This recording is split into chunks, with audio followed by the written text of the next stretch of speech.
Hola, soy José Inoñán, CEO y fundador de Brújula Financiera Perú. Nosotros somos un centro de capacitación especializado en brindar capacitaciones al sector de microfinanzas en temas como tecnología crediticia, evaluación de créditos para la micro y pequeña empresa, evaluación de créditos agrícolas, programas ejecutivos para gerentes de agencias en instituciones microfinancieras y todo tema relacionado a lo que son las microfinanzas y liderazgo y coaching también. En esta oportunidad vamos a hablar de un tema muy importante que todo analista de créditos del sector de microfinanzas debe conocer antes de otorgar un crédito. Estos son los errores más frecuentes que se generan en el otorgamiento de créditos.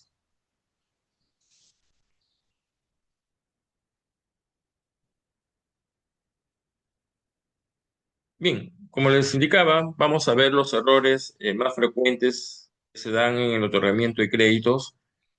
El analista de créditos tiene que tomar en cuenta estos errores que se repiten cuando un analista de créditos está realizando la evaluación de créditos a nivel de tipo cualitativo o a nivel de tipo cuantitativo.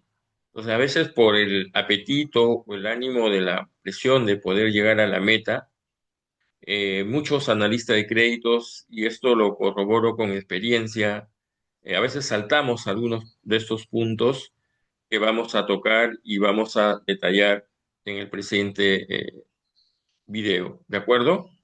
Por ejemplo, ¿no? Punto número uno.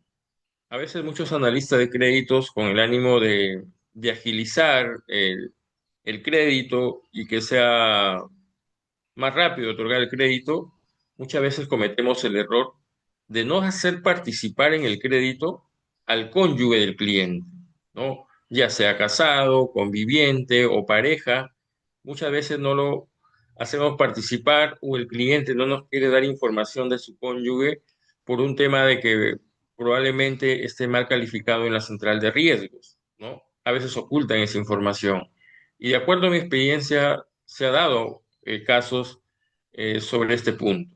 ¿De acuerdo? Hay que tener bastante cuidado. En lo posible, siempre se recomienda que el cliente tiene que hacer participar a su cónyuge en la operación del crédito para ser un poco más transparente y para tener también que el cliente y su cónyuge se comprometan a pagar el crédito, porque cuando hemos ido a hacer cobranzas producto de que el cliente ya comienza a tener atrasos, no hemos dado con la sorpresa que cuando tocamos la puerta de su domicilio, sale el cónyuge y a veces un poco molesto porque no ha tenido conocimiento del crédito que se le ha otorgado. Entonces, por eso es importante hacerlo participar y brindarle la información que corresponde. Punto dos, incluir avales cruzados. Tú me avalas, yo te avalo. A veces, por cumplir lo que nos indica nuestra normativa que nos establece la institución financiera en la cual laboramos, a veces para cumplir, el analista de créditos comete el error de poner como aval a cualquier persona sin importarle cuál es su historial crediticio o indagar más allá de la información que se requiere. Entonces, pone como aval a cualquier persona, o si es un cliente ya de su institución, le dice, ¿no?, que lo avale un familiar o un cliente de la misma institución. Entonces, esto es un factor de riesgo, porque si el titular, por ejemplo, ya no cancela o el aval no cancela, lo va a arrastrar también al titular o al cliente, ¿no? Se ha dado en estos casos. Entonces hay que tener bastante cuidado. En lo posible es mejor ponerle un aval que sea un tercero. Tres, atender a clientes en zonas peligrosas y de difícil acceso al domicilio. Muchas veces con el apetito de poder llegar rápidamente a nuestras metas o de poder sacar el crédito, no tomamos en cuenta este factor, ¿no? Porque atendemos, a veces el cliente vive en una zona de alto riesgo, una zona peligrosa, donde podemos poner en riesgo nuestra integridad física, en este caso del analista, y si es más, ¿no? Si el cliente, por ejemplo, entra en morosidad, para ir a hacer cobranza. A veces estas personas se involucran con personas de mal vivir y a veces podemos tener problemas, ¿no? En cuanto a nuestra seguridad. Entonces, para esto es mejor preferible no atender a estos clientes que viven en zonas peligrosas y de difícil acceso a su domicilio, ¿no? Porque en mi experiencia me ha pasado que a veces clientes que viven en estas zonas, pues cuando se les va a hacer, el problema es cuando se les va a hacer la cobranza, a veces podemos tener algún inconveniente con algún familiar o una persona llegada a este cliente y nos pueda generar problemas, ¿de acuerdo? Cuatro, otorgar créditos fuera del área de atención de la agencia. Bueno, esto es muy importante porque la agencia, digamos, donde nosotros laboramos como analista de créditos, tenemos que tomar en cuenta en este caso la distancia, ¿no? Normalmente, de acuerdo a normativa, en algunas instituciones financieras indican que no se puede otorgar créditos más allá de una hora de distancia de la agencia, ¿no? Porque en caso que este cliente entre en morosidad, entonces imagínense, ¿no? Ir a cobrarle y regresar, perdemos nuestro tiempo, que ese tiempo debemos aprovecharlo para generar más operaciones. eh, entonces, preferible aquí, o podemos atenderlo a este cliente que está un poco retirado de nuestra agencia, pero incluyéndole un aval, por ejemplo, que sea de la zona donde está la agencia, ¿no? Entonces, hay que tener bastante cuidado si queremos, si vemos que el cliente es un buen cliente y no lo queremos perder, entonces conversar con él para llegar a un acuerdo de que pueda conseguirse un aval de la zona donde está ubicada la agencia, ¿no? Cinco, que un cliente tenga más de dos créditos normales en la institución financiera. Bueno, esto puede darse en el caso de que el cliente sea un cliente exclusivo, no trabaje con más instituciones financieras, porque si comienza a trabajar con dos, tres o hasta cuatro instituciones financieras y el analista de créditos le da más de un crédito del que habitualmente está cancelando, entonces darle otro crédito aumenta las posibilidades de riesgo. Mejor es preferible mantenerlo con un cliente, ¿no? Como les vuelvo a indicar, puede ser si es que este cliente es exclusivo. ¿Qué significa?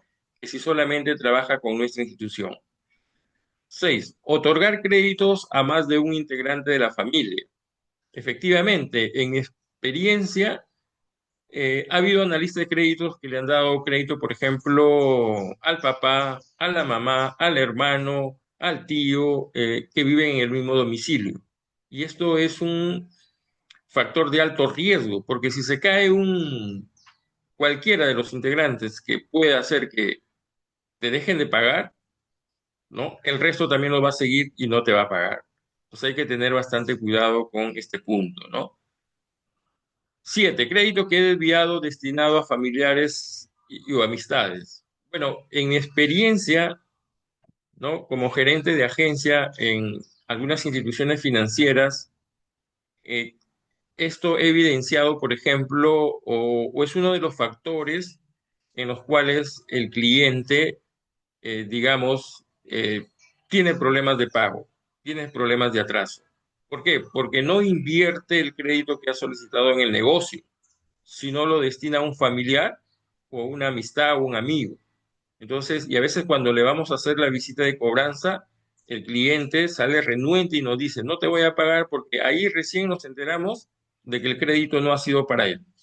Entonces hay que tener bastante cuidado, siempre preguntarle al cliente en reiteradas oportunidades si el crédito va a ser para obviamente para el titular del crédito, ¿no? Y que no vaya a ser destinado a un familiar, porque siempre el cliente se justifica y no paga porque digamos, indica que el crédito lo ha otorgado a un tercero, a un familiar, ¿no? Punto 8. No visitar el negocio y o domicilio en los représtamos. Bueno, un représtamo es cuando el cliente ya quiere renovar o ampliar su crédito, el que está pagando, ¿no? El vigente. Entonces, a veces, muchas veces, el analista de crédito se confía y no visita el negocio, porque puede ser que el negocio, cuando yo le otorgué el primer crédito, ¿no? El negocio se veía con buen nivel de inventarios, había muy buen flujo comercial, y ahora en el représtamo, si es que no lo visito, probablemente yo no puedo identificar si es que el negocio se ha capitalizado o se sigue descapitalizando, y eso no me puede generar a mí que el cliente pueda convertirse en un moroso, ¿no?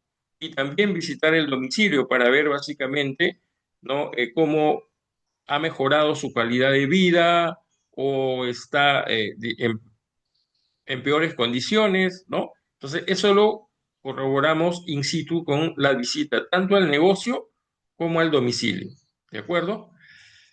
9, no respetar el escalonamiento de los préstamos.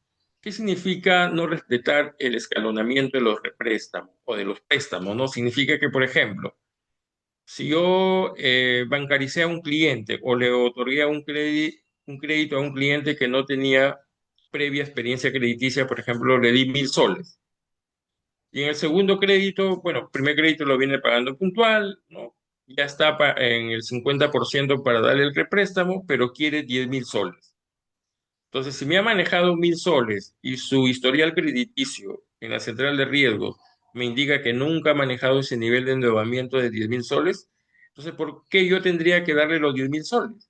¿No? O sea, si me ha pagado puntual 1.000 soles, a lo mucho que yo debo darle es el doble, ¿no? Darle 2.000 soles. Y así llevarlo, ¿no? Escalonamiento en los créditos de darle 2.000, de ahí 4.000, de ahí 8.000, y así hasta que también vamos conociendo al cliente y vamos siguiéndolo cómo va evolucionando su negocio. O sea, no hay que de frente mandarnos a montos grandes, porque ahí estamos generando un cliente de alto riesgo, ¿no? ¿Por qué? Porque eso se va a traducir en que el cliente nunca ha manejado esos montos y por lo tanto se va a hacer un poco difícil cumplirnos con los pagos, ¿de acuerdo? Punto 10. Sobreestimar ventas. Bueno, en mi experiencia también les puedo comentar que muchos analistas de créditos sobreestiman las ventas, ¿no? Supongamos, ¿no? El cliente me dice que vende 10.000 soles. Eso me dice el cliente. Pero si yo como analista que sé cruzar información de ventas a través de las compras, yo puedo cotejar si es que efectivamente vende 10.000. Y haciendo el cruce de información, ¿no? A través, por ejemplo, de las compras, me sale que el cliente vende 7.000. Entonces, ¿qué significa? Que ha habido una sobreestimación de 3.000 soles. ¿Y eso por qué? Porque a veces el analista quiere, digamos, entre comillas, ayudar a su cliente, pero no sabiendo que está cometiendo un error, porque al sobreestimar ventas, esto lo hacen para tener un excedente mayor, para que el negocio o el cliente genere un excedente mayor y por lo tanto tenga más holgura en pagar la cuota. Pero eso es un grave error, porque en realidad no es así, ¿no? Entonces siempre hay que tratar en lo posible de cruzar las ventas a través, por ejemplo, del margen de ventas, a través de las compras y de otros cruces de información o de ventas que el analista de crédito tiene que conocer. A veces también sobreestimamos el margen de ventas, ¿no? El margen de ventas a veces supongamos que, por ejemplo, para una bodega, sabemos que el margen de ventas para una bodega es entre 8 y 20% en promedio, perdón, entre 18 y 20%. A veces el analista le pone 24 o 25% de margen. ¿Para qué? Para tener mayor excedente, ¿ya? O si no, subestima los gastos operativos y familiares, ¿no? A veces, por ejemplo, son 4 o 5 miembros o carga familiar que tiene el cliente y a veces le ponemos, por ejemplo, 500 soles en alimentos. Imagínense, ¿no? 5 personas con 500 soles no va a poder, digamos, sostenerse, ¿no? O mantenerse o alimentarse en el mes. Entonces, a veces bajan gastos familiares o gastan, o los gastos operativos también los bajan. ¿Para qué? Para que les genere mayor excedente y así poder hacer que el cliente califique, pero no sabiendo que están cometiendo un error, porque este cliente se va a convertir en un cliente de alto riesgo y por lo tanto no me va a pagar la cuota y por lo tanto voy a tener en mi cartera un cliente moroso. Entonces, es importante que nosotros debemos conocer al menos estos puntos muy resaltantes para poder evaluar a un cliente, ¿no? Y siempre hay que considerarlo estos puntos para minimizar nuestros riesgos y así poder, como analista de créditos, tener una cartera sana, sostenible, que me permita tener la gestión y el control sobre mi cartera, ¿no? Y no tener muchos problemas de morosidad. Espero que esta información les haya servido de mucho y nos estaremos viendo en otra nueva oportunidad. Muchas gracias.